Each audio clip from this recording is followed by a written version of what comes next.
Parents et amis avec Gilles Parent.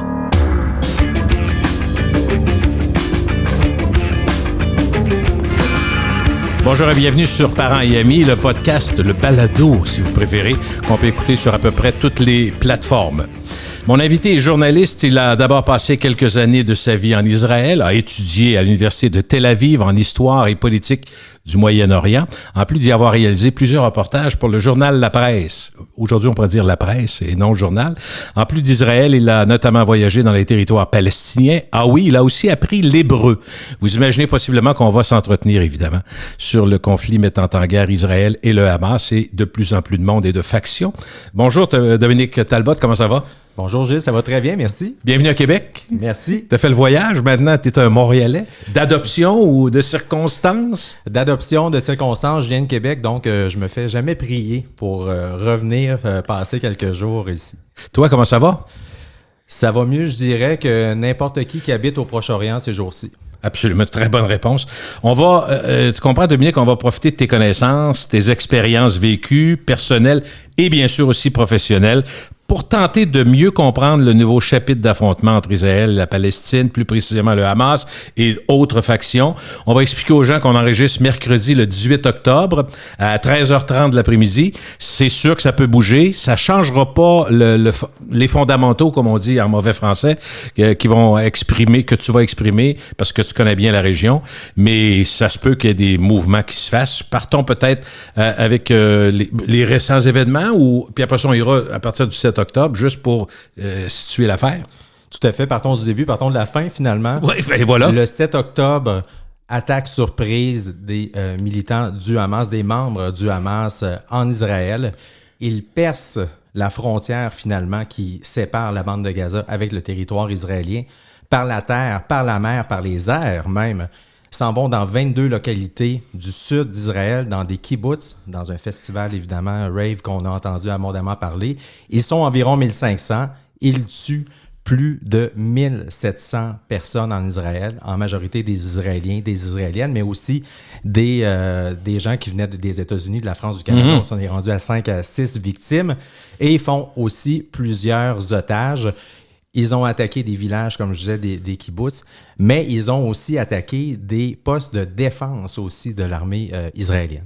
Ce qui est un peu étonnant, la première réaction de ceux qui suivent ça, comme toi et autres, ils disent c'est pas la façon de faire du Hamas habituelle, ce sont des forces et des stratégies différentes. Donc tout de suite, les gens se sont dit il y a certainement de l'aide qui vient de l'extérieur. Est-ce que ça a été ta réaction? La première réaction, évidemment, c'est de penser qu'ils n'ont pas pu faire ça tout seuls. Okay. Parce qu'on sait deux choses. On sait que le Hamas est financé par le Qatar à hauteur d'environ 30 millions de dollars américains par mois. Ça, c'est connu. Par mois? Par OK, mois. Quand même. Israël est au courant de ça. On sait aussi que le Hamas est appuyé aussi par l'Iran. Donc, tout de suite, on a pensé que l'Iran est derrière tout ça. Et l'Iran a démenti, dire non. On peut penser que peut-être c'est le genre d'information, l'attaque que l'Iran aurait dit, on préfère ne pas le savoir pour des raisons géopolitiques évidentes, mais on sait que l'Iran appuie le Hamas. Pourquoi? Parce que l'Iran est un pays chiite. Le Hamas est de confession musulmane, mais évidemment, mais sunnite. Pourquoi ils s'entendent bien? Parce que l'ennemi de mon ennemi est mon ami. OK. C'est comme ça que ça fonctionne. Est-ce que, une des choses qu'on a vues, Dominique, c'est que l'État hébreu a eu l'air vulnérables à cette attaque-là, comme si, soit qu'ils avaient baissé les gardes ou qu'ils ont été surpris par la façon de faire, peut-être les deux, là. Complètement. Et ça s'explique de plusieurs façons. Je vais revenir d'ailleurs un peu sur ma réponse précédente. Oui. Ça, j'ai dit qui appuyait le Hamas. Cela dit, ça semble être une opération qui a été coordonnée à l'interne depuis un certain moment, parce que le Hamas a quand même une bonne force de frappe. Ils sont 20 000 personnes dans la branche armée du Hamas, qui n'attendent finalement qu'en découdre avec Israël. Pourquoi c'est une attaque surprise? Plusieurs raisons.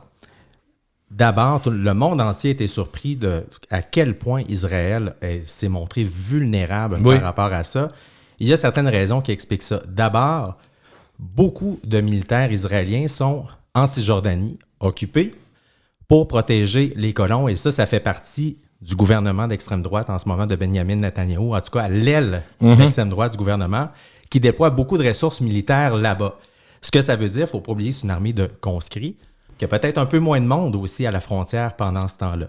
Il y a aussi un déficit clairement dans les renseignements israéliens, tant et si bien que le Hamas a préparé cette attaque-là dans ses tunnels, peut-être même, je dirais, un peu en dessous du radar, même des communications, parce qu'évidemment, ils sont écoutés, il y a le Mossad a des agents là-bas, ils ont réussi à faire ça discrètement, mais il y a des gouvernements comme l'Égypte qui ont averti Israël. C'est ça, auparavant. Faut pas l'oublier. Ça n'a peut-être pas été pris en compte, mais c'est documenté, ça. Ça, c'est documenté. Israël a été averti, pas de l'attaque et de l'ampleur de celle-ci, mais on a dit, attention, quelque chose se prépare parce que l'Égypte a un traité de paix avec Israël. Ce sont deux gouvernements qui se parlent. Mm-hmm.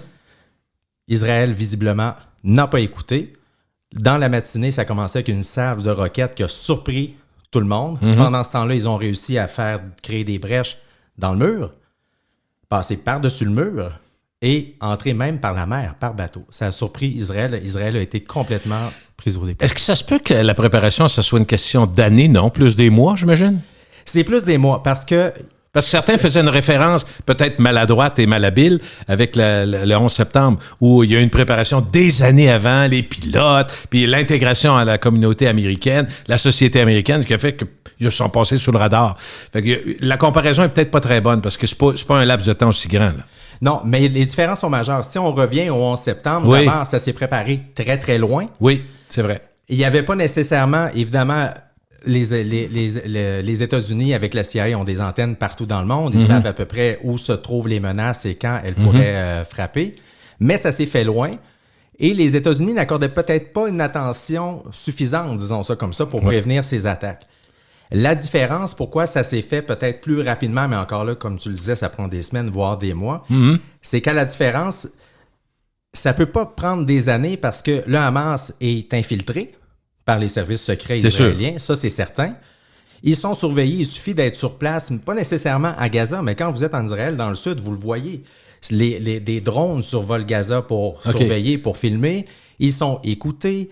Il y a plein de moyens, donc c'est quelque chose qui doit se faire rapidement. Assez rapidement, ça explique ça, oui, effectivement. Parce qu'ils vont rapidement, quelqu'un va savoir, c'est ça, l'information va circuler. Exactement, et du moment qu'il y a un doute, du moment qu'il peut avoir un doute du côté d'Israël, si on le voit avec l'histoire parle, il y a des frappes pour prévenir, pour avertir, dire faites pas ça parce qu'on va frapper. Là, aujourd'hui, on est le 18 octobre. Évidemment, ce qui fait la manchette mondialement, c'est la région. Pas juste parce que les attaques ont été lancées et poursuivies depuis le 7 octobre, mais surtout parce qu'il y a eu une attaque, j'allais dire, pas encore revendiquée ou totalement assuré qu'il l'a fait, mais une attaque sur un hôpital qui est reconnu, semble-t-il, depuis des années comme étant un endroit international servant dans Gaza à sauver soit le personnel médical, à sauver... on l'appellerait un édifice libre, puis un endroit qui était reconnu comme étant sans allégeance, mais pour soigner les gens. Donc, attaques qui ont fait des centaines de morts. Donc là, on sait que c'est peu importe le côté qu'on prend, c'est un tournant. Là. C'est un tournant majeur pour plusieurs raisons. Okay. D'abord, il ne faut pas oublier, au moment où on se parle, comme tu le disais, des centaines de morts, 471 selon le dernier bilan. Et là, ce qu'on appelle en très mauvais français, c'est un game changer d'une certaine manière. Je m'explique. Lorsque l'attaque survient, qui s'en venait dans la région pour essayer de parler à tout le monde? Le président américain, Joe Biden. Il n'est même pas arrivé en Israël que tout de suite... Évidemment, le Hamas, le djihad islamique, accuse Israël d'avoir mené une frappe aveugle sur l'hôpital. Israël, tout de suite, et ça c'est très rare, tout de suite est sorti. Le service de communication de l'armée a été très rapide pour sortir. Ce n'est pas nous qui avons frappé. Ils ont voulu évidemment tenter de calmer le jeu dans la région, Absolument. mais les deux s'accusent.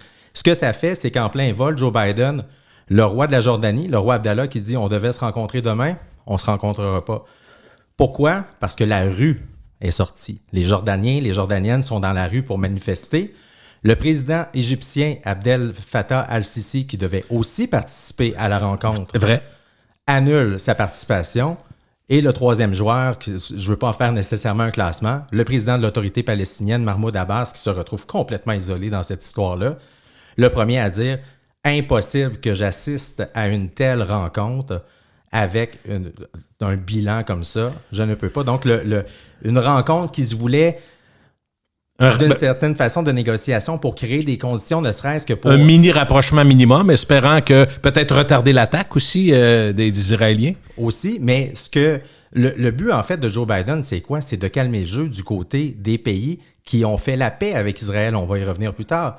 La Jordanie a un traité de paix avec Israël. L'Égypte a un traité de paix avec Israël. L'autorité palestinienne, sans avoir de traité de paix officiellement, coopère avec Israël. Ils se sont déjà parlé, ils ont déjà conclu les accords d'Oslo. Ça aussi, on va y revenir. Donc, Biden allait rencontrer des acteurs qui sont parlables. Si, je te pose une question hypothétique, tu n'as peut-être pas la réponse. Est-ce que Biden, la réponse, ça va être oui, là, mais est-ce qu'il aurait pu ne pas y aller? Oui, parce que c'est le président américain, puis il peut faire ce qu'il veut d'une certaine façon. Par contre, il y a des répercussions sur chaque geste qu'il fait. Mais là, on a compris que si tu as vu la même chose que moi comme information, ça ne durera même pas 24 heures, son voyage. On dit, il va arriver à Tel Aviv, je pense, c'est ça? Il est arrivé à Tel Aviv. Il est arrivé, puis semble-t-il, en dedans de quelques heures, l'avion va repartir. Fait que ça va être court. Tout à fait, parce que finalement, il n'a rencontré que Benjamin Netanyahou. Ça s'est fait très rapidement parce que finalement, il n'y avait pas d'autres destinations. Est-ce que Biden devait y aller? À mon avis, je vais donner une simple opinion. À mon avis, oui. D'abord, le secrétaire d'État Anthony Blinken avait préparé le terrain la semaine dernière en faisant une grande tournée. Et dans des cas comme ça où le Proche-Orient risque encore une fois de s'embraser, le président américain de dire « Je vais venir parler à tout le monde pour tenter de calmer le jeu » ou commencer à créer des conditions au moins pour que l'aide humanitaire se rende aux Palestiniennes et aux Palestiniens de Gaza et pour empêcher surtout, l'objectif premier, c'est d'empêcher une escalade. Est-ce qu'on peut croire, alors qu'on est au matin du 18 octobre 2023, que de façon non équivoque, les Américains savent qui a lancé au moment où on se parle? Parce que plusieurs disent que ça prend des mois, souvent des enquêtes, pour être certain de ce qui s'est passé. Puis là, on demande de faire ça en 24 heures. Ils doivent avoir une bonne idée, assurément. Si on parle de parce qu'ils sont à côté de l'Israël, même là-dessus. Ils prennent la position d'Israël, à moins que ça ait changé, là, mais... Biden était sans équivoque. Okay. Sa rencontre avait lieu un peu plus tôt aujourd'hui. Oui, quand même. Au moment où on enregistre, là, c'est le soir, la nuit là-bas. Joe Biden a pris position... C'est rangé du côté d'Israël. Ça peut pas être juste amical, c'est ça mon point. Il faut qu'il y ait des raisons plus solides que je te crois, t'es mon ami, tape sur l'épaule. Ben non, ça a bien trop d'implications. Il s'est rangé du côté de l'explication d'Israël. Évidemment, probablement que c'est ses propres services, la CIA, parce qu'évidemment, la CIA a des antennes là-bas. Mais oui. Mais aussi, l'armée israélienne lui a probablement fait une démonstration, une explication pour dire pour telle raison, ça ne peut pas être nous. Il n'a pas nécessairement accusé non plus le djihad islamique d'avoir lancé une roquette ou un missile sur l'hôpital, mais il a acheté l'explication d'Israël, ça c'est certain. Dans le fond, ce qu'ils ont mesuré, ce qu'ils ont pu mesurer, Dominique, c'est quelle force a été utilisée et qui a ces forces-là.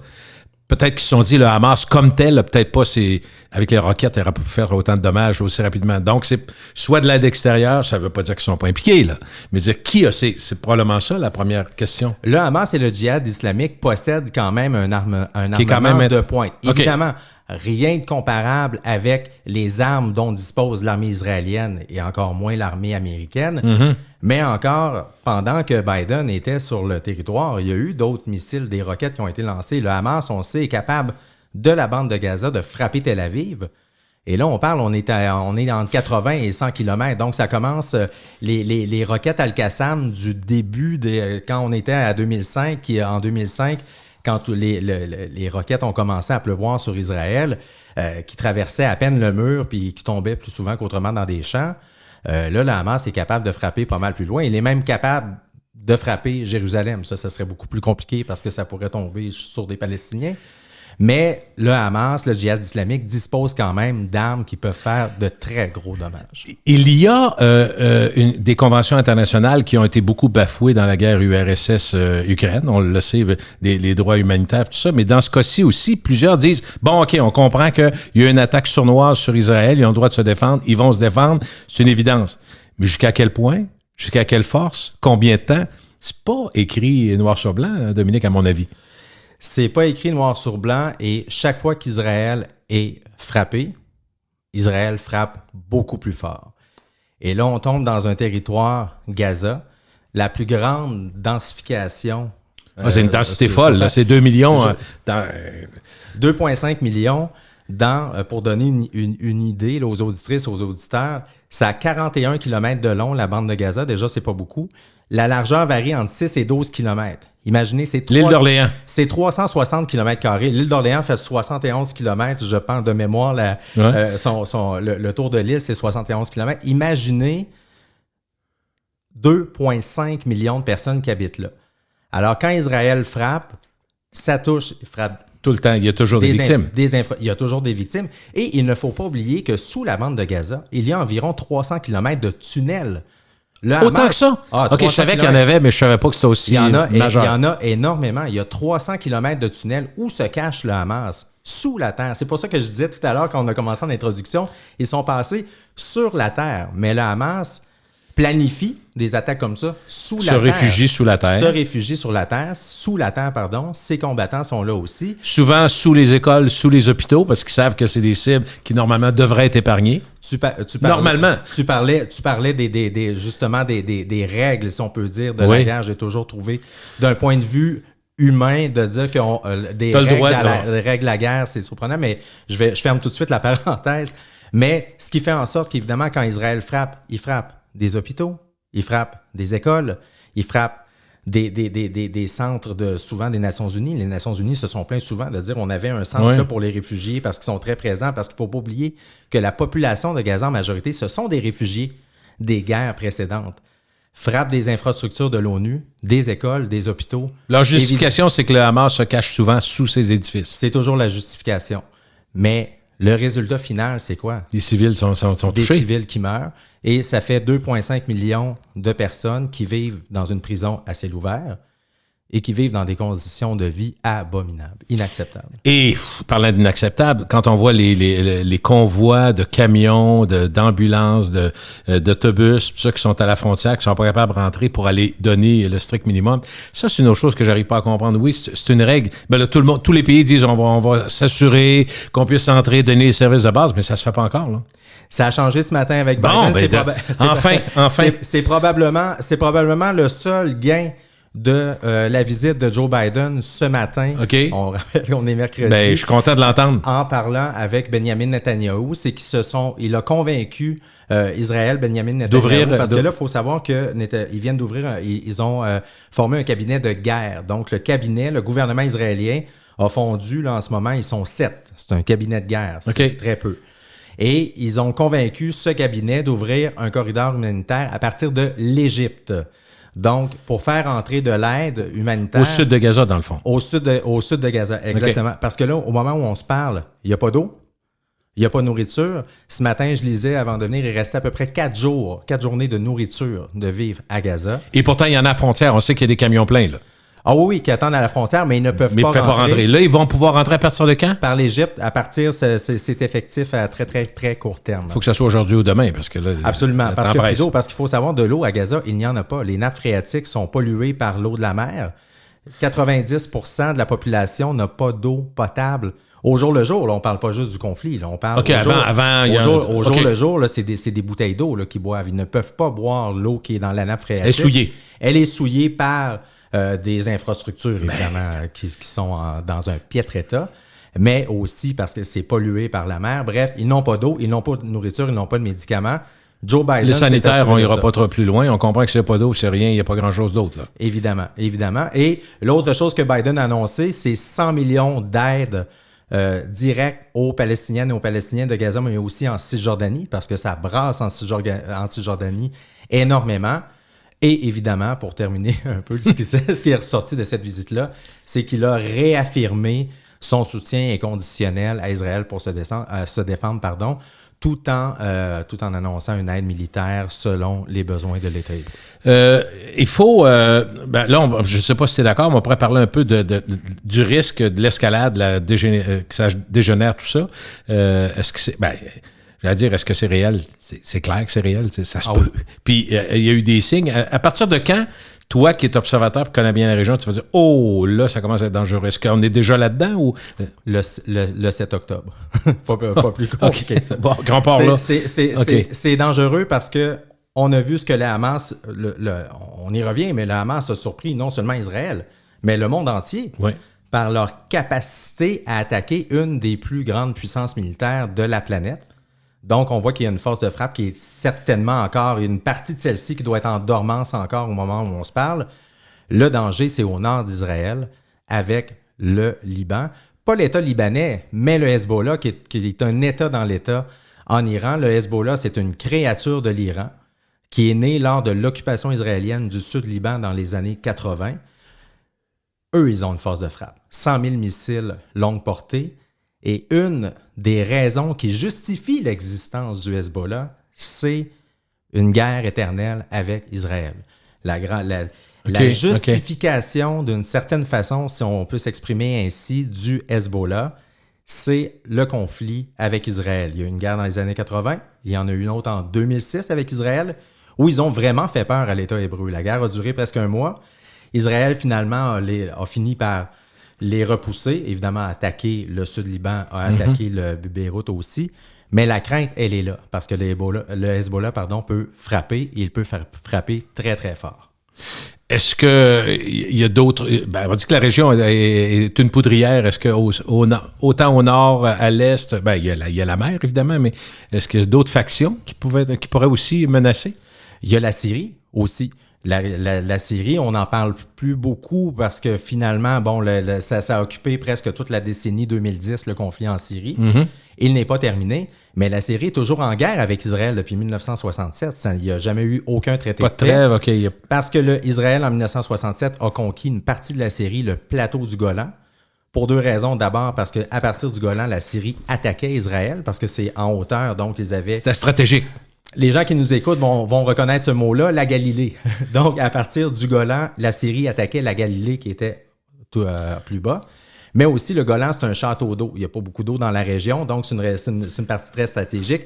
Israël a annexé cette région-là dans les années 80, mais la Syrie ne rêve que d'en découdre encore avec Israël pour récupérer, évidemment, cette région-là, mais aussi affirmer une certaine forme de puissance régionale aussi.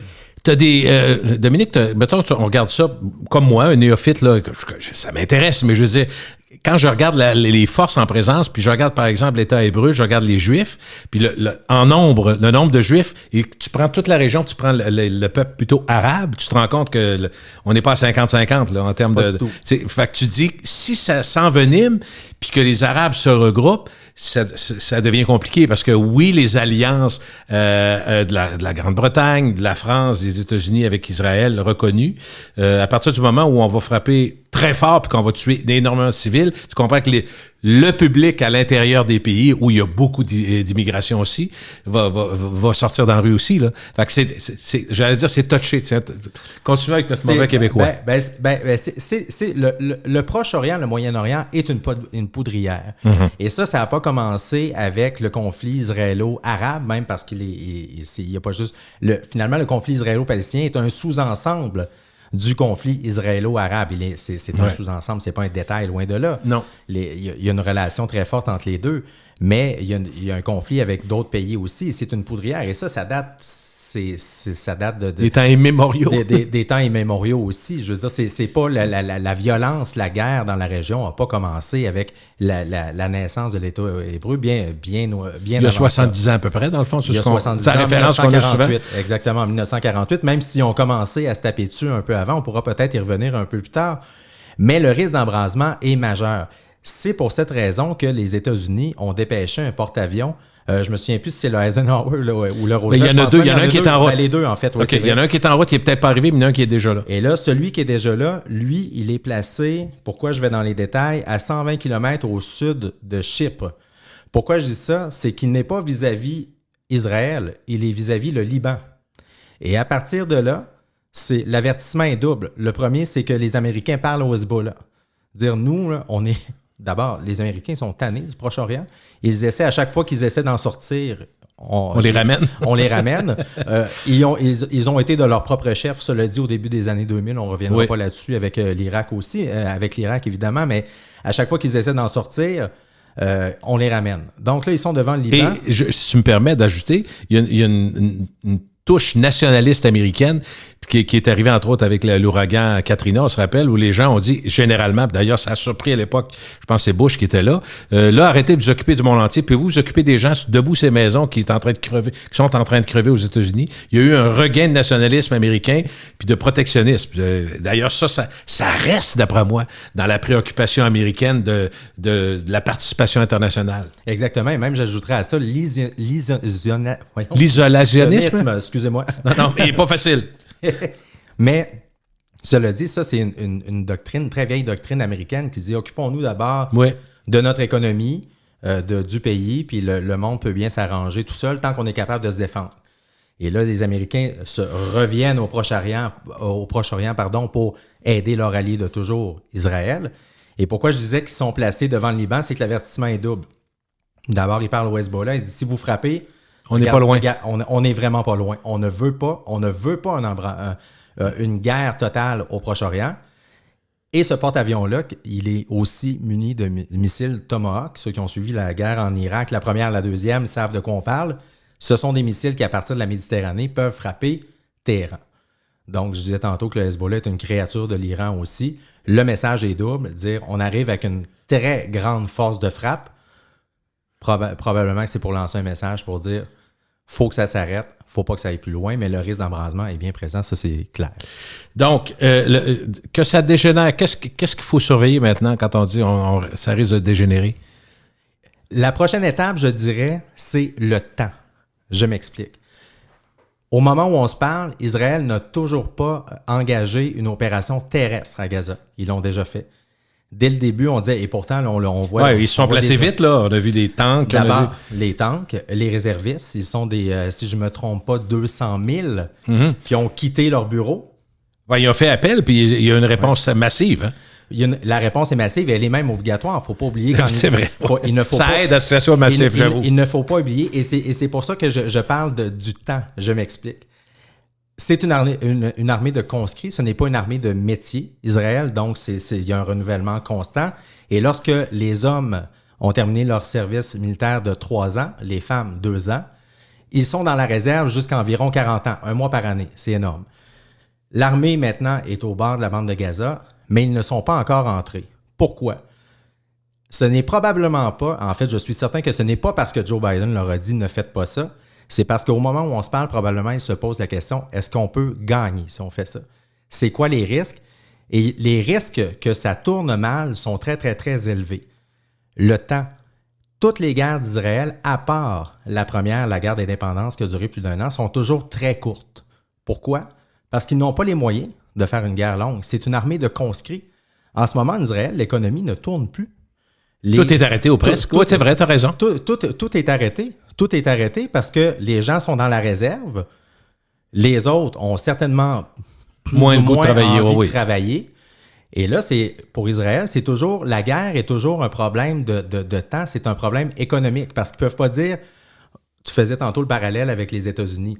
Quand les États-Unis étaient en Irak, les États-Unis continuaient de tourner parce que c'est une armée de métier. Oui. C'est une armée de métier pendant que les militaires... On les déplace, qu'ils soient sur une base américaine ou qu'ils soient sur le terrain dans le monde entier, c'est le même monde. Là. Ça ne change rien. Ça coûte plus cher, mais je comprends. Ça ne change rien à Manhattan. C'est ça. Mais en Israël, quand il y a 300 000 réservistes qui sont stationnés aux abords de Gaza, déployés dans le nord, en Cisjordanie pour renforcer la sécurité là-bas, ben dans les tours à Tel Aviv, dans les startups, les fameuses startups, la seule chose qu'Israël a exporté, c'est du savoir. C'est du sang puis des roches en Israël. Ils n'ont rien à vendre à part le savoir. Fait que mais ils sont très forts là, par exemple. Ils sont très, très forts. Très instruits. C'est un des pays les plus instruits au monde. Mais pendant ce temps-là, l'économie ne tourne plus. Donc, ça doit aller très, très vite. La valeur temps est magistrale pour eux. Je parlais de la guerre du Liban tantôt en 2006. Ça a duré finalement 28 jours.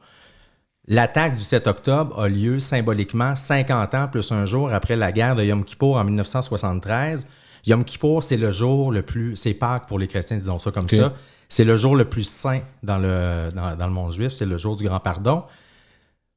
Et pour vous donner une idée, là, en Israël, le jour de Yom Kippour, là, les autoroutes, il n'y a pas d'auto. Tout le monde. Les enfants peuvent faire du vélo sur l'autoroute. C'est vrai, il y a des images. Je l'ai vu, sur Internet. Et cette journée-là, en 1973, Israël se fait prendre par surprise par la Syrie et l'Égypte. une guerre éclair. Les deux pays vont très, très loin à l'intérieur d'Israël. Et finalement, Israël réussit à les repousser par une force de frappe qu'ils n'ont pas eu le choix d'utiliser extraordinaire. Et la guerre, finalement, n'a pas duré encore un mois. C'est toujours la guerre des 6 jours en 1967, on va y revenir. Est-ce qu'on peut dire qu'aujourd'hui, en 2023, pour quelques raisons nouvelles, c'est-à-dire médias sociaux, informations qui circulent comme jamais, caméras partout, tout le monde sur les portables ou autres, tout ça et l'inacceptabilité, tiens, voilà mon mot difficile du podcast, du peuple du monde entier sur des frappes sur des civils qui ont sans défense, fait aussi que pour Israël, c'est tout un questionnement, parce qu'avec l'équipement qu'ils ont là, en disant on va éradiquer, c'est un peu ce que Netanyahou disait, chaque membre du Hamas est mort, mais est-ce que tu es sûr que tu vas juste tuer des... C'est quasiment impensable, là, on est d'accord? Ah, c'est impossible. C'est impossible, c'est encore plus vrai. Donc, les répercussions, il faut que tu prennes le pour et le contre. Oui, on fait ça, mais j'aime ta question du départ qui est la principale. Est-ce qu'on peut gagner? On pourrait l'extensionner, est-ce qu'on peut gagner l'appui du public mondial, l'appui de nos alliés? Est-ce qu'on peut perdre des appuis? Tout est vrai, là? Ou tout est faux? Tout est vrai et tout est faux à la fois. C'est toujours un peu comme ça parce qu'il y a une guerre de l'information dans tout ça. Il y a une guerre de l'information. Mm-hmm. Le Hamas a publié ses attaques. C'est abominable. Je pense que... C'était pas l'agence France-Presse qui était à côté d'eux autres. Là. C'est eux autres qui filmaient, c'est sûr. Puis je pense qu'on se l'est pas dit au début avant de se parler, mais je pense que ça vaut pas la peine de décrire ce qui s'est passé le 7 octobre. On l'entend. J'avais pas besoin de le voir, moi. J'ai pu le deviner. J'ai entendu assez de détails. Absolument. Donc, il y a les images aussi, mais Israël aussi doit soigner un peu son image. Mm-hmm. On a vu avec ce qui s'est passé hier, même Israël a démenti à être responsable de la frappe. Là, tout le monde se renvoie la balle, mais tout de suite, l'opinion publique internationale s'est retournée contre Israël. Mm-hmm. Tout de suite, même si au moment où on se parle, on ne sait pas c'est qui. C'est certain qu'il y a un problème d'image pour Israël, mais un problème d'image lorsque des missiles tombent sur des écoles, sur des hôpitaux. Je ne parle pas juste juste hier, mais même depuis le début et dans les nombreuses confrontations entre Hamas et Israël. Des écoles, des hôpitaux ou des centres de l'ONU, comme on parlait, où des civils meurent par centaines, à un certain moment donné, qu'est-ce que tu peux faire pour gérer cette image-là? Le résultat, à la fin de l'histoire, ce sont des civils qui n'ont rien à voir dans ces histoires-là, qui perdent la vie. Petite anecdote, c'est pas anecdotique parce que ça va certainement le poursuivre comme bien d'autres choses, mais notre premier ministre canadien, je pense que c'est mes pieds d'un plat, de ce qu'on comprend, en parlant très vite, il a voulu réagir très vite parce qu'on dit souvent qu'il est trop mou puis qu'il prend pas position, mais en disant que ça n'avait pas de bon sens, il a comme sous-entendu que c'est une attaque israélienne. J'ai entendu le président Macron plus sage et certains premiers ministres disaient, écoutez, il faut attendre de savoir qu'est-ce qui se passe. Puis on a compris que quand les États-Unis, quand M. Biden s'est rangé derrière la position puis d'Israël, il y avait eu de l'information. Mais M. Trudeau va certainement se le faire dire. Là, parce qu'il est allé vite, puis ça reste quand même, en théorie et en pratique, un allié. Là. Depuis le début, depuis le 7 octobre, on dirait que c'est une forme, un peu une patate chaude pour le Canada d'un point de vue diplomatique. D'abord, si on revient au début, le Canada était exclu d'un communiqué conjoint au début. Ça en dit beaucoup, ça. D'alliés d'Israël, la France, l'Italie, les États-Unis, la Grande-Bretagne aussi, l'Allemagne, le Canada, pays du G7. Finalement, les deux seuls pays du G7 qui n'étaient pas là, c'est le Japon, peut-être plus loin de tout ça. Mais le Canada est impliqué de toujours là-bas, exclu du communiqué. Ça a pris un certain temps avant d'avoir des réactions pour essayer d'un peu de... Même le chemin humanitaire, ou de dire que c'était illégal ce qui se faisait, il fallait qu'on entre là. Madame Mélanie Joly l'a jamais dit, elle a été questionnée 1000 fois là-dessus. On va aider, on va espérer, mais alors que d'autres pays ont dit, il faut dire les choses telles qu'elles sont. Exactement. Ça prend ça, il faut sauver le monde, c'est illégal, il faut que ça soit fait. Non, oui, je dis non, mais si non, oui. Peut-être les États-Unis, c'est un cas à part parce qu'il y a beaucoup évidemment de stratégies géopolitiques dans leur relation avec Israël. Souvent, on accuse d'ailleurs les Américains de pas passer sous silence parce qu'ils en parlent, mais de ne pas parler en des termes suffisamment forts de la souffrance du peuple palestinien. Mais si on prend la France, par exemple, la France va d'un côté et de l'autre, réaffirme son soutien à Israël à se défendre. Ça, c'est une ligne que tous les alliés d'Israël utilisent depuis 70 ans. mais parle aussi de ce qui se passe de ce qui se passe à Gaza pour dire que c'est inacceptable que tant de civils meurent sous les bombes alors qu'ils n'ont rien à voir là-dedans non plus. Pour le Canada, c'est une patate chaude parce qu'on parlait tout à l'heure que Anthony Blinken est allé faire une espèce de tournée préparatoire à la visite de Biden. Oui. Il a fait le tour. Il a vu, évidemment, ça. Il a vu lui-même Netanyahou. Il est allé en Jordanie. Il est allé un peu partout. Pendant ce temps-là, Mélanie Joly, évidemment, elle fait ce qu'elle peut, mais on la voyait à l'aéroport pour essayer justement de parler aux Canadiens qui étaient coincés là-bas. Ensuite, elle a rencontré son homologue israélien, Eli Cohen, mais à voir les communiqués qui sont sortis de là, on peut deviner que la rencontre n'a pas duré très longtemps. Puis ça semble, quand on lit le communiqué d'Affaires mondiales Canada, on se dit, mon Dieu, ça sonne que son homologue israélien dire va falloir que je m'en aille. Faudrait que j'y aille, là. Faudrait que j'y aille. Même chose, elle a rencontré son homologue jordanien aussi, mais finalement, qu'est-ce qui ressort de ça? C'est très peu d'impact. Dominique, si on ajoute à la complexité du moment, il faut parler de Netanyahou un peu. Ah oui. Avant même ce qui se passe là, c'était des manifestations depuis des semaines et des mois là, dans l'État hébreu, d'une part. C'est un homme sur qui pèsent des accusations criminelles. Tu sais, il y a quand même... c'est pas le meilleur de son mandat présentement. Il est très contesté à la base. Je comprends qu'en temps de guerre, entre guillemets, certains vont dire que ça fait une belle jambe aux dirigeants en place parce que les gens se regroupent en disant faut parler d'une seule voix. C'est probablement que ça le sert bien ici, mais derrière ça, il y a quand même beaucoup de gens qui ont des questionnements sur son leadership.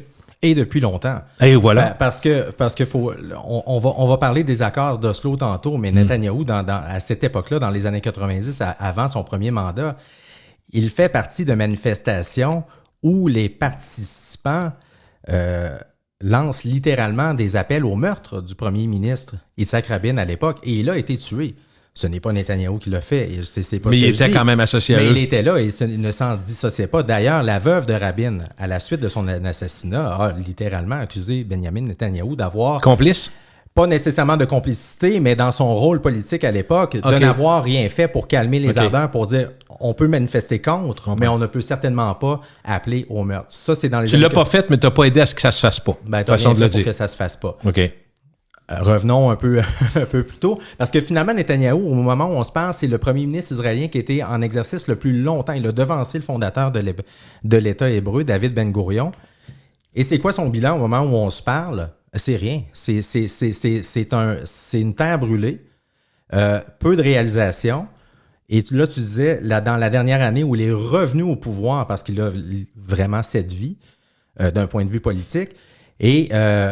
ça fait 30 semaines qu'à Tel Aviv, il y a toujours entre 30, 40, 50 000 personnes qui manifestent dans les rues contre lui. Pourquoi?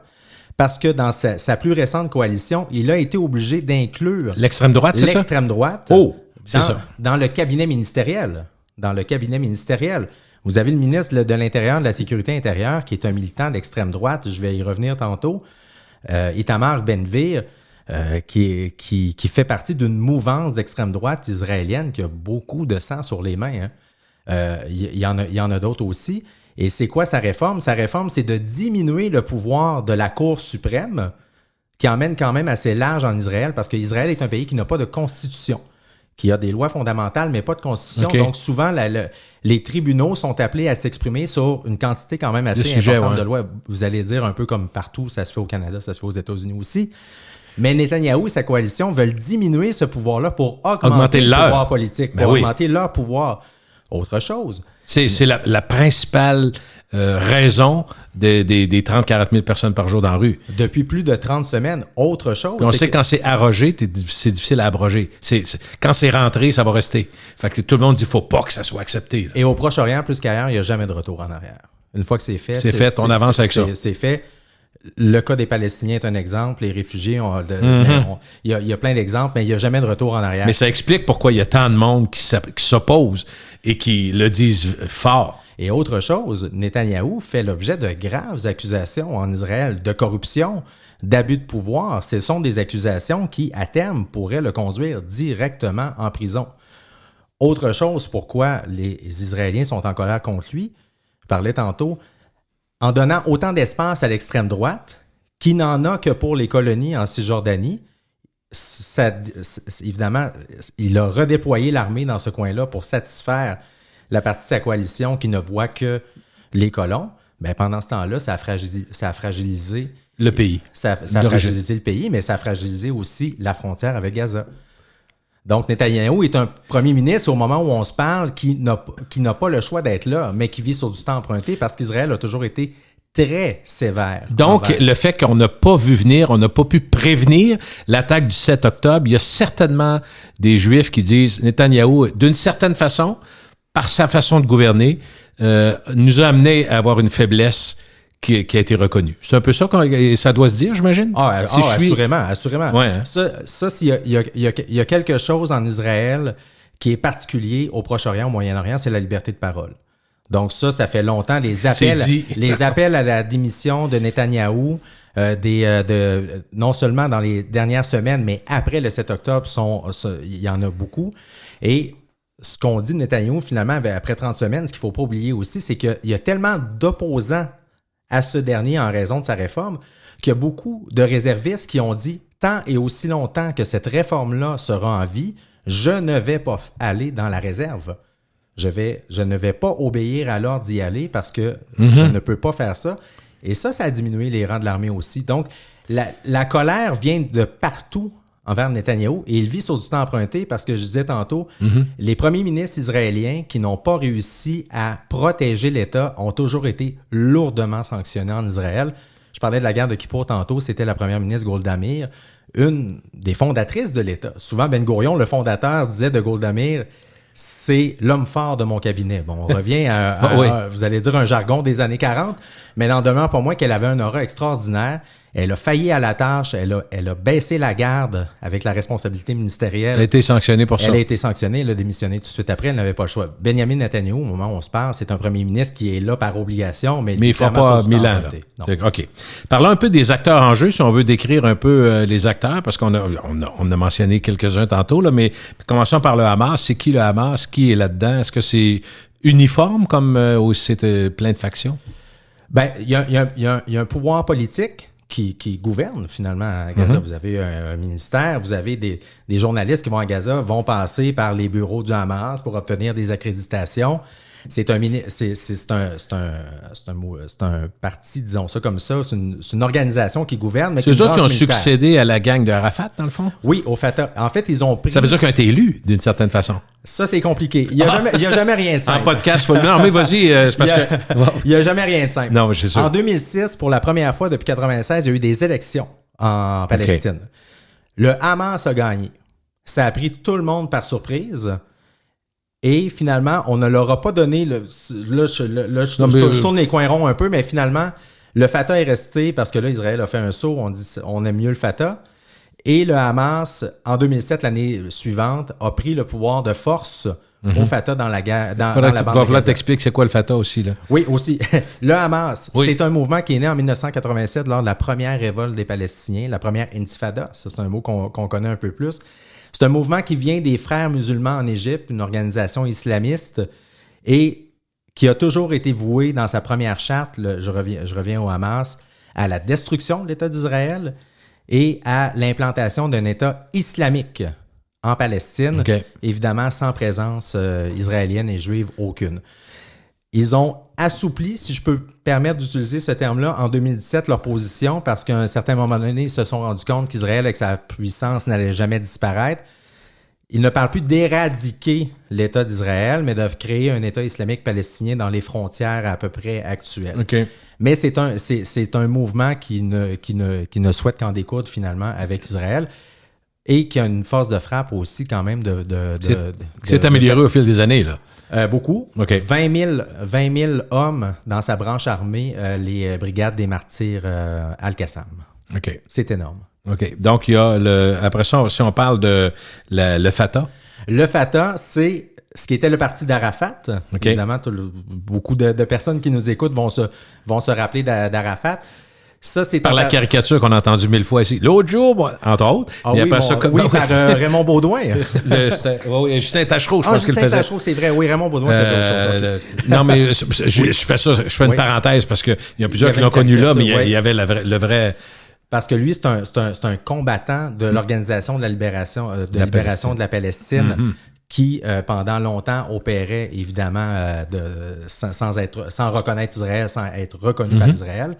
Le Fatah émerge de ça lorsque les accords d'Oslo en 93, et ça, c'était le parti d'Arafat, c'est le parti du président actuel, Mahmoud Abbas, qui est le président de l'autorité palestinienne, qui, pendant un certain temps, le Fatah a eu une branche armée aussi. Ils ont combattu Israël même après les accords d'Oslo. Mais ce qu'il faut retenir, c'est que c'est le parti, c'est l'interlocuteur international, non seulement régional, mais international pour les Palestiniens. C'est le Fatah, Mahmoud Abbas, qui représente les Palestiniens partout dans le monde. Est-ce qu'on peut dire aussi que ce qui ajoute à la complexité, Dominique, c'est il y a des gens qui partagent des langues, des religions, des orientations politiques différentes. C'est pas l'unicité, c'est pas l'uniformité, là. Ah, pas du tout. D'abord, ça complexifie tout, là. D'abord, on vient de le dire, le Fatah et le Hamas se détestent. D'abord, donc, c'est rien pour simplifier la situation palestinienne. Non. Évidemment, même à l'intérieur, il y a des factions. Je disais, le Hamas, il y a un mouvement armé, il y a un mouvement plus politique. Le Fatah, pendant longtemps, a eu les deux. Vous arrivez en Israël où on a un gouvernement d'extrême droite en ce moment. Longtemps, c'était la gauche qui a gouverné Israël. Vous avez même à l'intérieur d'Israël des mouvements tellement différents. La gauche est plus représentée par ce qu'ils appellent en caricature la République de Tel Aviv, qui, elle, dit « Nous sommes laïcs, c'est nous qui payons, c'est nous qui allons dans l'armée, puis on paye pour les colonies, on paye pour telle partie de la société. Ils sont un peu tannés. » Vous avez évidemment tous les mouvements de colons en Cisjordanie qui, eux, ne veulent qu'en découdre avec la gauche. Et vous avez aussi des fractions religieuses aussi très, très, très puissantes en Israël. Il y a des partis, le Chasse, par exemple, qui représentent les Juifs religieux qui sont venus plus du Moyen-Orient, qui est très bien représenté. Vous en avez d'autres aussi. Et même aux portes de la vieille ville de Jérusalem, vous avez les Hassidiques, les Haredim, comme on appelle en hébreu, qui vivent sont des dizaines de milliers, qui vivent dans un quartier qui s'appelle Mea Sharim, les 100 portes. Et eux, à l'intérieur de ce quartier-là, eux s'opposent à l'État d'Israël. Ils vivent à Jérusalem-Ouest. Ils s'opposent à l'État d'Israël. Pourquoi? Parce que l'État d'Israël n'a pas été créé par Dieu, c'est les hommes qui ont forcé, qui sont allés à l'encontre finalement de la volonté de Dieu. Alors pour eux, l'État d'Israël est illégitime. Bon, tant qu'à faire. Donc, imaginez, ça, c'est tout à l'intérieur de la société israélienne. Évidemment, ils refusent de faire le service militaire qui est obligatoire. Ils ne se sentent pas impliqués, là. Donc, à l'intérieur d'une société comme dans l'autre, il y a tellement de divisions que même ne serait-ce que d'en venir à un discours commun de part et d'autre pour dire voici ce qu'on a apporté à la table pour essayer de régler les choses, c'est pratiquement impossible. Question de néophyte, tu vas voir, les Juifs hassidiques qui sont aux portes dont tu parlais tantôt, est-ce que les mêmes Juifs hassidiques qu'on retrouve ailleurs, à New York, à Montréal ou à Toronto, ont les mêmes préceptes religieux? Quand on dit que rien n'est simple, la réponse est non. Donc, évidemment, ils observent... Ils sont un peu plus libéraux? Est-ce que je peux... libéraux? Ils ont un mode de vie que, si je peux m'exprimer ici, semblable dans la mesure où leur vie est consacrée à l'étude de la Torah, du Talmud et autre chose. Si on veut prendre un exemple plus local, quiconque a été à Montréal, à la frontière du Milan ou Outremont, c'est là que la communauté hassidique se trouve. Ils sont regroupés. Mais il y a beaucoup de courants dans cette même communauté. Ils sont environ, si je ne me trompe pas, environ entre 7 à 8 000 à Montréal. Il y a une communauté juive beaucoup plus importante au Québec, mais les Hassidiques, c'est 7 à 8 000. Il y a une partie de ça, si vous voyez une manifestation pro-palestinienne à Montréal, c'est pas rare de voir des Juifs hassidiques qui ont principalement le même message que ce que je viens d'exprimer de ceux qui sont à Jérusalem. Mais vous avez d'autres courants aussi qui ne pensent pas du tout la même chose. OK, donc c'est pas uniforme là, dans la pensée. Ils ont comme point commun l'étude de l'essence même du judaïsme, qui est la Torah et le Talmud. Ça, c'est un point commun. Mais par rapport à la politique, par rapport à une certaine vision de la société, là, c'est très différent d'une communauté à l'autre. Au fond, Dominique, la guerre qui a été déclenchée le 7 octobre par le Hamas contre Israël, c'est peut-être le dernier épisode sanglant d'une série d'affrontements dans la région. Si on regarde ça un petit peu, c'est quoi les bases de l'interminable conflit qui semble assez loin d'une résolution encore ce matin, là? Oh, très loin. Est-ce qu'on part de la Bible ou on part du... Pars où tu veux. On a du temps. Souvent. Mais c'est ça qui est intéressant parce que c'est un conflit qui a tellement de détails auxquels on doit s'attarder. Parce que lorsque j'étais là-bas, lorsque j'étudiais dans la présentation tantôt, tu soulignais que j'ai étudié là-bas, je me rappelle avoir écrit un papier où je parlais du syndrome du match de soccer entre les deux. OK, explique. Par rapport à la vision internationale d'un côté et de l'autre. Et c'est très polarisé. C'est soit que vous êtes pro-palestinien, soit que vous êtes pro-israélien. Souvent.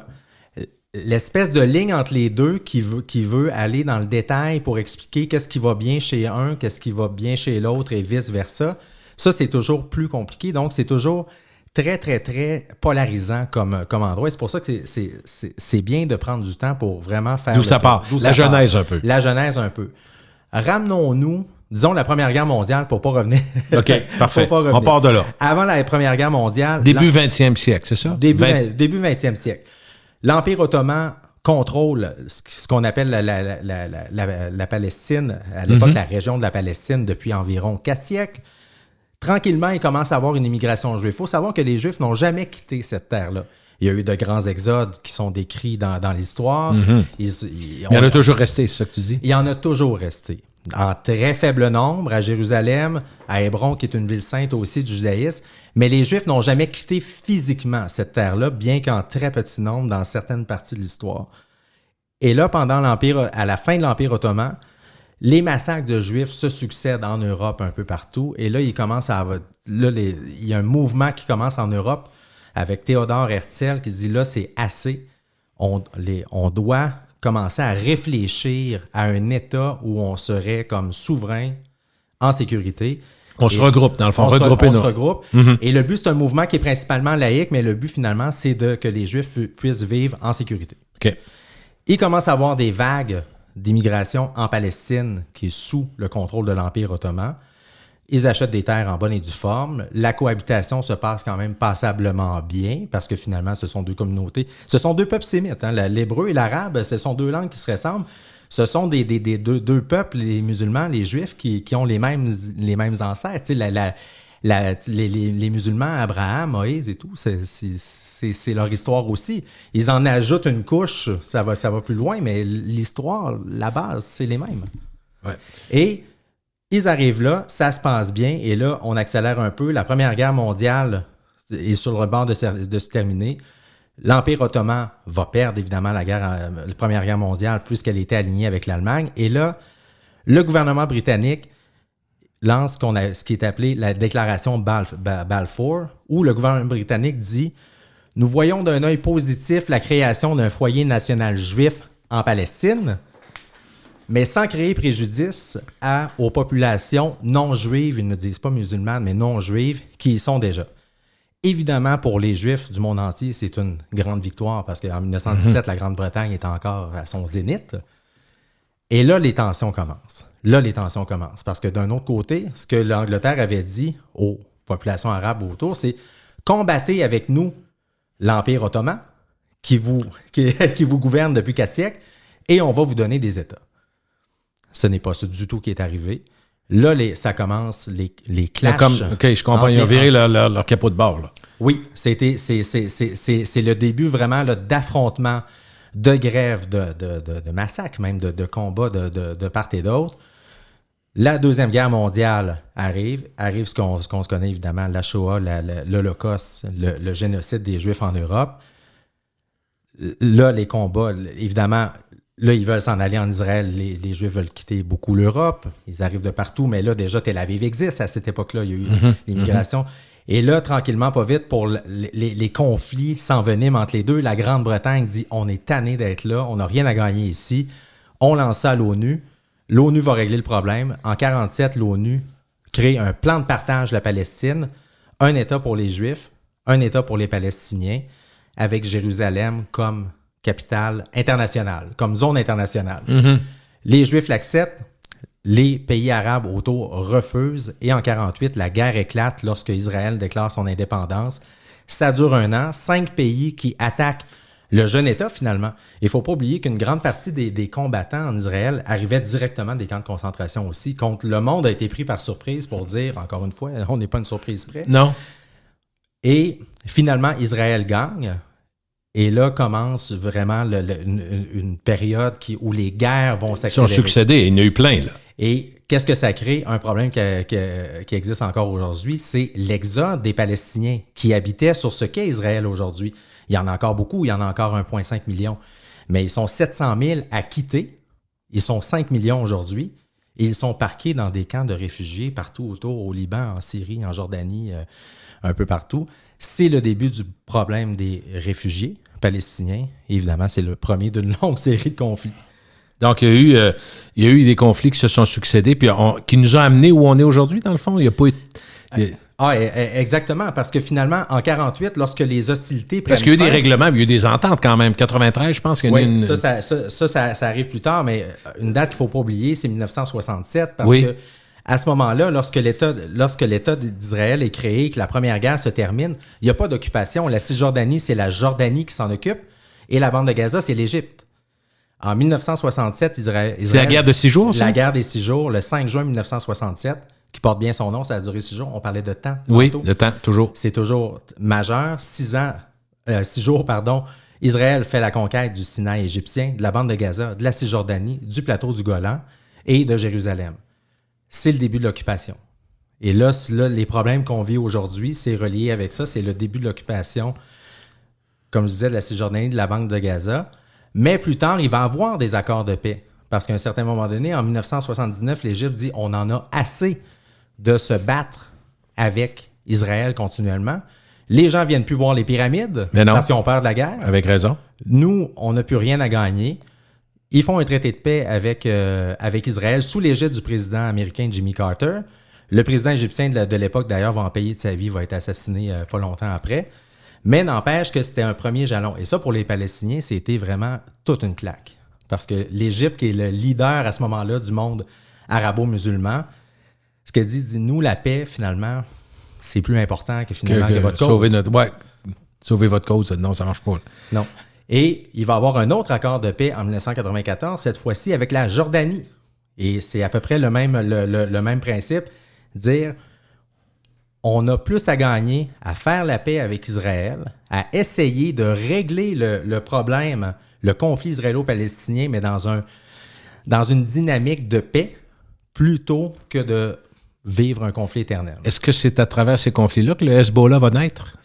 Le Hezbollah va naître au début des années 80 parce que Israël, à l'époque, là je nous ramène un peu dans le temps, mais c'est parfait. L'Organisation de libération de la Palestine, Arafat, doit opérer à partir du Liban, à partir de Beyrouth.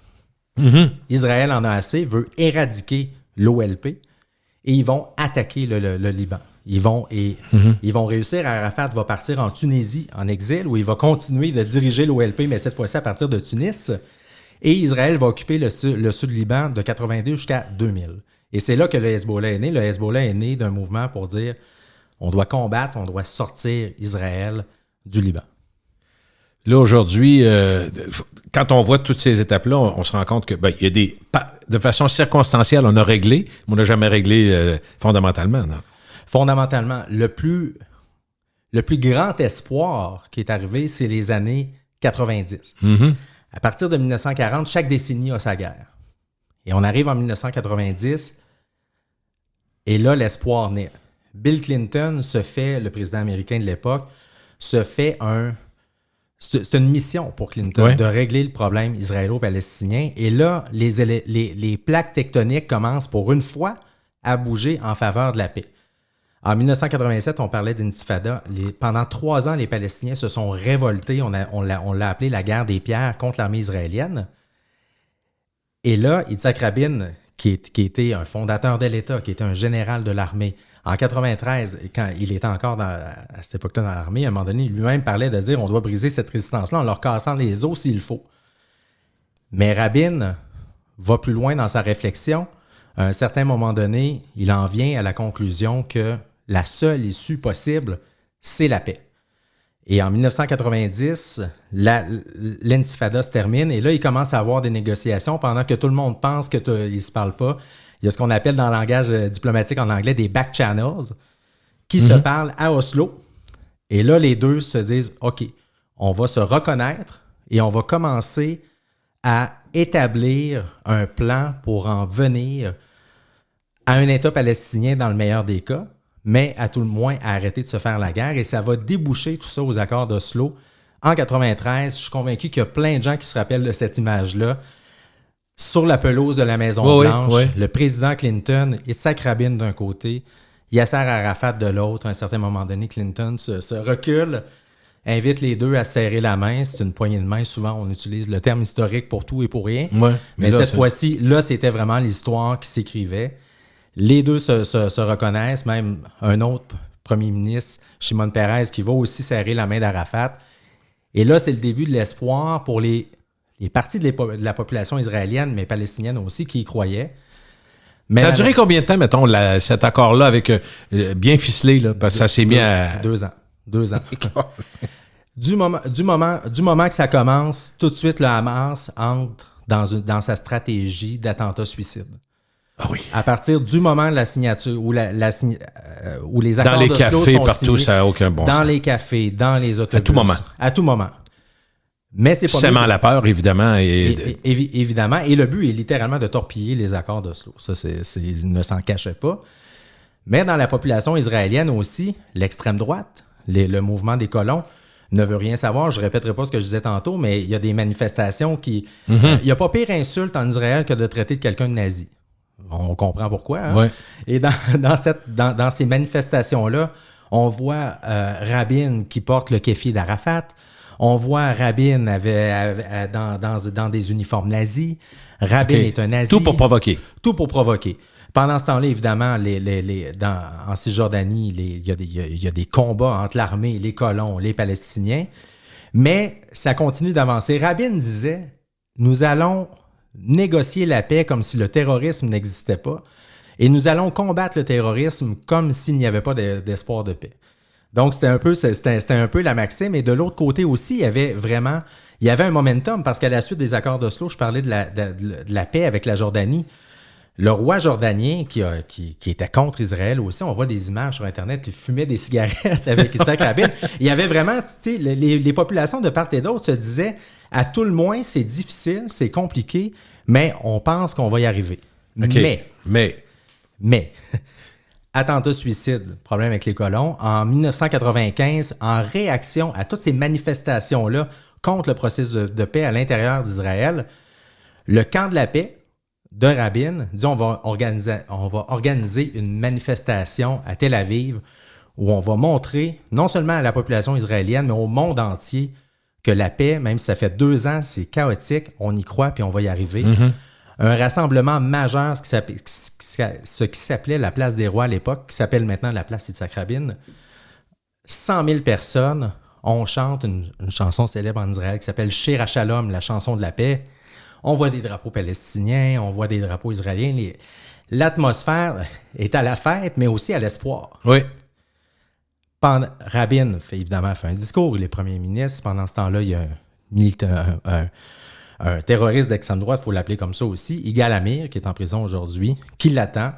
Rabin descend, Yigal Amir arrive derrière lui et il l'abat de 4 balles. Yitzhak Rabin meurt. C'est celui qui caractérisait du côté israélien, qui représentait tous les espoirs, parce qu'il avait tout fait.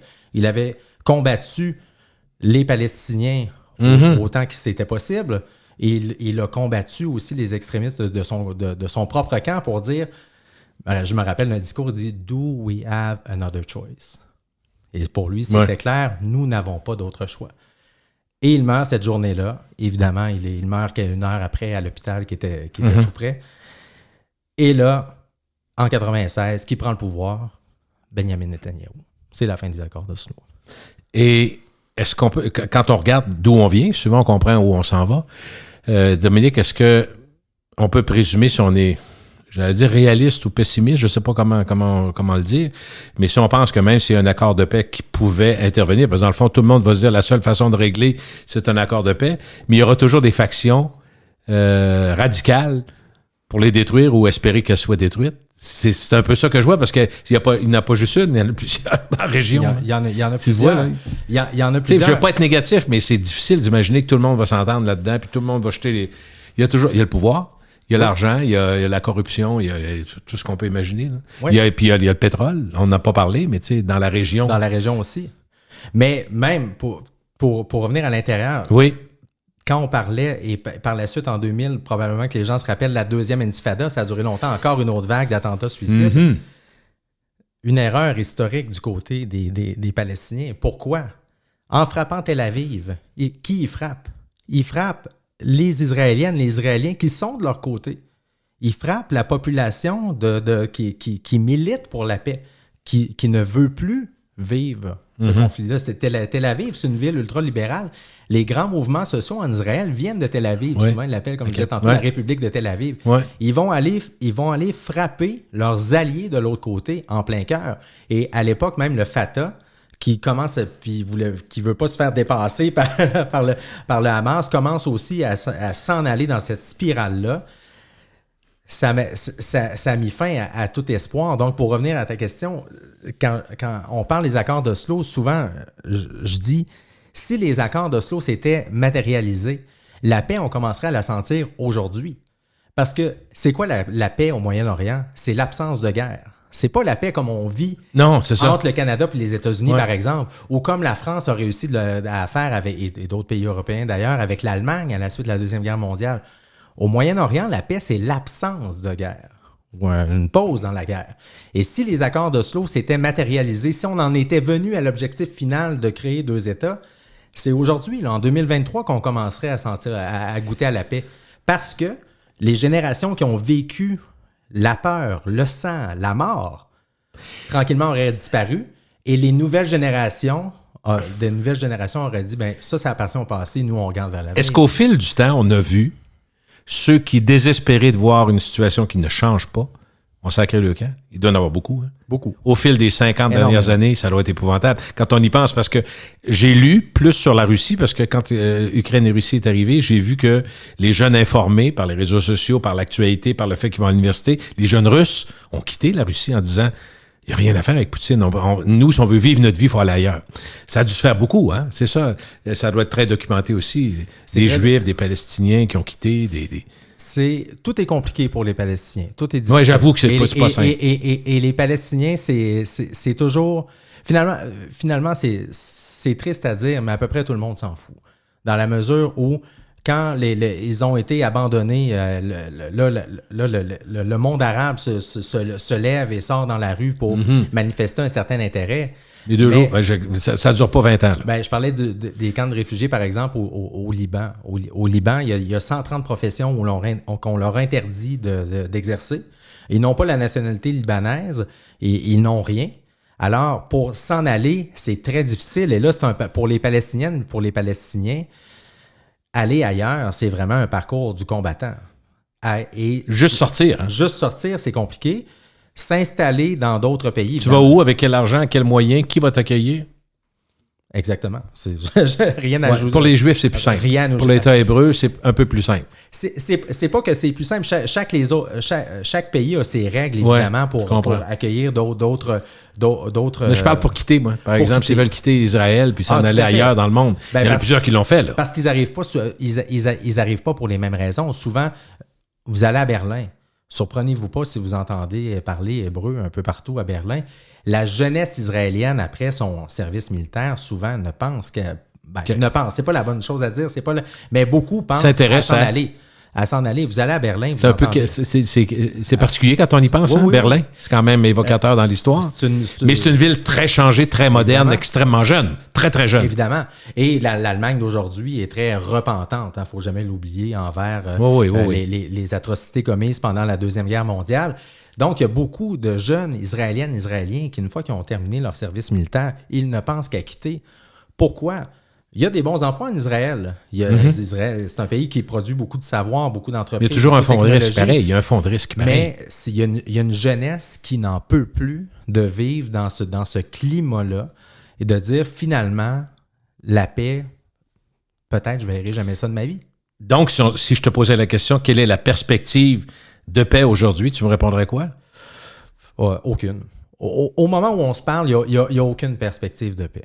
Parce que si il assigne, admettons qu'on termine l'enregistrement puis qu'on a une belle surprise lorsqu'on appuie sur le bouton off, qui ont signé la paix, on va l'avoir dans 30 ans. Cette paix-là va se matérialiser dans 30, 40 ans. Une fois que la poussière, c'est peut-être un peu... Que les guerres, les affrontements se seront arrêtés. Puis ça, on comprend que c'est j'allais dire hypothétique. Et une fois que la région se sera stabilisée, mais une fois que les deux se seront reconnus, pour la paix, il faut la signer maintenant pour l'avoir dans 40 ans. Mais après ce qui s'est passé, la raison derrière notre conversation d'aujourd'hui, c'est ce qui s'est passé le 7 octobre de part et d'autre et la réplique. Là, c'est rien. La paix, c'est très difficile à envisager à court, moyen et à long terme. On est dans une société où l'information circule, Dominique, où il y a beaucoup de choses qui sont dites, mais on ne peut pas faire autrement que finir ce podcast-là en ayant une pensée pour Zelensky et Poutine, d'une certaine façon. D'abord, dans la place qu'occupe la nouvelle internationale qui n'est pas lue par tout le monde, on est d'accord, et pas suivie par tout le monde, il y en a plus pour l'Ukraine puis la Russie, donc ça avantage pas les Ukrainiens, d'accord, présentement? Ah, pas du tout. On en parle, comme tu le dis si bien, on en parle presque plus. Et là, deux choses pour Zelensky. Lui, il voit la réponse américaine. C'est pas que les Américains ont aidé quand même à être beaucoup l'Ukraine. Oui. Mais là, quand il voit la rapidité d'exécution des États-Unis pour aider Israël, les porte-avions en Méditerranée. L'un qui est un cousin, l'autre c'est le frère. Là. On voit la différence. Il y a quand même une rapidité, il y a une complicité qui n'est pas la même. Puis c'est pas qu'ils n'ont pas aidé, tu as raison, ils ont aidé beaucoup. Ils ont aidé beaucoup, mais là, ils voient la rapidité d'exécution d'une part. Quand ils demandent des avions désespérément et qu'il y a 2 porte-avions en Méditerranée, ça c'est une chose. Mais l'autre, Poutine, qui est appuyé par l'Iran, notamment pour des drones, pour de l'armement. Là, lui, il voit que là, ce qui se passe, comme on disait tantôt, il y a quand même l'Iran est directement, officieusement derrière tout ça, disons ça comme ça. Poutine doit dire, mais mon Dieu, quel allié, parce que avec tout ça, ben, plus personne parle là, de la guerre en Ukraine, évidemment. Et ça, c'est triste. Donc, on va surveiller ça avec intérêt quand même. Merci beaucoup de ton passage, Dominique. Merci beaucoup. Et tu as appris le hébreu? Oui. Curiosité de fin de Palado. Parle-moi de ça. Jusqu'à quel point dans l'avion avec un petit guide? Ou? Ah non, pas du tout. Quand j'étudiais en Israël, à l'Université de Tel Aviv, j'ai passé 2 ans et demi. J'ai fait plusieurs séjours là-bas, mais 2 ans et demi continus. Et dans mon programme d'études et de politique et d'histoire du Moyen-Orient, j'étais obligé d'apprendre l'hébreu. Ça faisait partie de mes cours. 4 matins par semaine, j'avais un cours d'1 heure d'hébreu. Et à la base, tu parlais évidemment français, tu parles anglais aussi? Français-anglais. Mes études étaient en anglais, mais je Donc, devais apprendre. Donc, tu maîtrisais très bien anglais-français. Oui. Puis le hébreu, c'était une montagne insurmontable au départ? Ah, au départ, mon Dieu, je peux te dire que les premières fois, là, le dictionnaire, des fois, j'avais envie de tirer par la fenêtre. Parce que c'est une langue, c'est une langue qui n'a rien à voir avec le français, évidemment, mais c'est une langue par rapport où il n'y a pas de majuscule. Il n'y a pas qui s'écrit d'abord de droite à gauche, qu'il n'y a pas de majuscule. Et quand tu commences, tu vois, et ça empêche de voir, par exemple, si c'est un nom propre ou si c'est un mot. Tu sais, des fois, tu vois des noms de personnes que tu n'es pas nécessairement habitué. Tu lis ce nom-là, tu le cherches dans le dictionnaire, tu es là, ce mot-là n'est pas le dictionnaire. Là, finalement, quelqu'un te dit « Ah non, ça, c'est le nom d'une personne. » Donc, ça, c'est pour dire qu'au début, c'est très difficile, mais il y a un certain moment où il y a un côté très mathématique à l'hébreu. Donc, quand tu finis par comprendre comment la langue se construit, là, ça commence à aller mieux.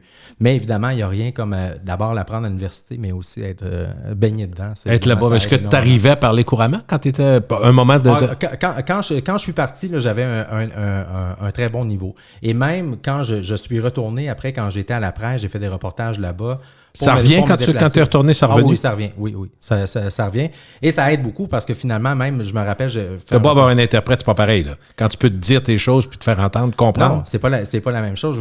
Un exemple rapide, je me rappelle dans un reportage à Hébron pour la presse, j'étais avec une collègue de la presse, photographe, on documentait un peu ce qui se passait là-bas. Et là, je ne vais pas raconter tout ce qui se passe à Hébron, mais c'est vraiment le pire endroit de la Cisjordanie. Vous avez une colonie dans le milieu de la vieille ville. Il y a des rues où les Palestiniens n'ont simplement pas le droit de marcher. Ça se tape dessus. C'est une ville magnifique, mais c'est épouvantable. Et là, on se promenait un samedi, les colons faisaient leur tournée dans la ville. Pendant ce temps-là, les Palestiniens ne peuvent pas faire grand-chose. Et d'un coup, on est là, j'entends en hébreu un militaire qui dit à l'autre, tu sais, monte là puis fais leur peur. Je veux entendre crier. Et là, ils montent comme de fait. Et ça, c'est quelque chose qu'on a documenté dans le reportage parce que finalement, j'avais compris ce qu'il avait dit. Il avait dit, tu montes puis je veux faire leur peur. Donc, ça c'est pratique, quoi. Je comprends. C'est pratique, mais c'est pratique aussi justement pour comprendre ce qui se dit, mais c'est pratique aussi pour discuter, ne serait-ce quand on se promène en Cisjordanie, on passe différents points de contrôle. Et ça soulève aussi une forme de curiosité parce que souvent, on me demandait, t'es pas juif, t'as pas d'affaires ici, pourquoi? Avant que tu partes, vu que tu as vécu à Tel Aviv quand même 2-3 ans, il me semble que c'est un pays qui est, surtout Tel Aviv, la ville, pardon, quand je dis Israël, qui est ordonné, qui est cartésien, qui respecte les lois. Ça nous donne cette impression-là. Puis quand on pense à comment ça se passe autour, on se dit, tabarouette, ça aussi, c'est une autre raison de comprendre l'impossibilité de s'entendre. Est-ce que tu as eu ce sentiment-là, toi, en vivant là? Ah, Tel Aviv, c'est une bulle. C'est une bulle en Israël, mais c'est une bulle au Moyen-Orient aussi. OK. C'est... très belle ville? Pas tant? T'as une face de pas sûre. C'est-tu ce que je disais? À un moment donné, moi, c'est une ville que j'ai beaucoup aimée. Puis à un certain moment donné, je me posais la question, est-ce qu'il y a une partie de la ville qui s'appelle la Ville Blanche d'architecture Bauhaus? C'est très, très, très allemand, très européen. C'est magnifique. Mais le reste, en 1909, Tel Aviv, c'est du sable. Okay. Là, quand on voit les images d'aujourd'hui, on dit « Wow, ça c'était vite ». Souvent, ce que je disais, c'est que c'est tellement laid que c'en est beau. Parce que OK. Explique un peu. Parce qu'en fait, ça s'est construit très rapidement. Il y a une forme d'architecture distinctive, mais c'est une ville, comme je disais, qui a poussé très, très, très rapidement. Okay. Donc, c'est sûr que c'est pas tous les immeubles où tu vas faire un wow. Wow, OK. Et il y a certains quartiers, tu regardes immeuble par immeuble, tu es là, ouais, pas tant. Mais quand tu regardes l'ensemble, c'est une très belle ville. Mais la force de Tel Aviv, c'est quoi? C'est les gens qui y habitent. C'est une ville ultra-libérale. Souvent, je dis... Étudiantine aussi, beaucoup? Il y a beaucoup d'universités, d'écoles, tout ça à Tel Aviv? Oui, il y a quelques universités aussi. C'est une ville où les étudiants internationaux commencent à visiter de plus en plus. Il y a des pays, c'est des villes, Montréal, qui est reconnu pour ça. Oui. Tel Aviv, de plus en plus de programmes. Mais c'est une ville très, très jeune. C'est une ville très tolérante. Je donne un exemple. La Gay Pride de Tel Aviv, c'est l'endroit dans le monde, là, c'est une des plus importantes. Là, quand tu parles d'une bulle, on comprend que c'est l'ensemble. C'est étonnant par rapport à la région, c'est ça que tu me dis. C'est une bulle. Moi, la première fois que je suis allé là-bas, à Jérusalem, il y avait des tentatives de faire un défilé pour la fierté gay, puis ça avait fini en émeute. Alors que 80 km plus loin, c'est un événement d'envergure mondiale. C'est vraiment un événement touristique. Donc, c'est une bulle de tolérance. C'est une bulle de savoir aussi, Tel Aviv. C'est vraiment les startups. Les universités sont excellentes. L'université de Tel Aviv, modernité dans l'application. Beaucoup de sciences, des avancées en médecine, des avancées en technologie, en ingénierie. C'est une ville, beaucoup de savoir. C'est une ville qui a une certaine joie de vivre aussi. Ça fait beaucoup la fête à Tel Aviv. C'est un endroit particulier. Souvent, je dis que c'est une ville, si on peut faire une comparaison locale qui me fait souvent penser à Montréal, par exemple, à bien des égards, par sa taille, par son côté très cosmopolite. C'est une ville très cosmopolite, Tel Aviv. Et il y a un côté très, très, très libéral là, qui ressort de cette ville-là. Mais écoute, on te remercie pour tes lumières. C'est apprécié aujourd'hui. Merci beaucoup d'être passé, Dominique. Puis là, tu travailles où? Tu as bougé un petit peu? Là? Je suis aux affaires aujourd'hui. Je suis à Montréal, au Journal Les Affaires. Je suis à Québec pour quelques jours. Je viens d'ici. Je me fais jamais prier pour très, très longtemps. OK, t'es un petit gars de Québec. Ah ben oui, tout à fait. Hein? Moi, j'ai habité pas très, très loin d'ici. Dans la Haute-Ville. Dans la Haute-Ville. Merci, Dominique. Merci. Salut.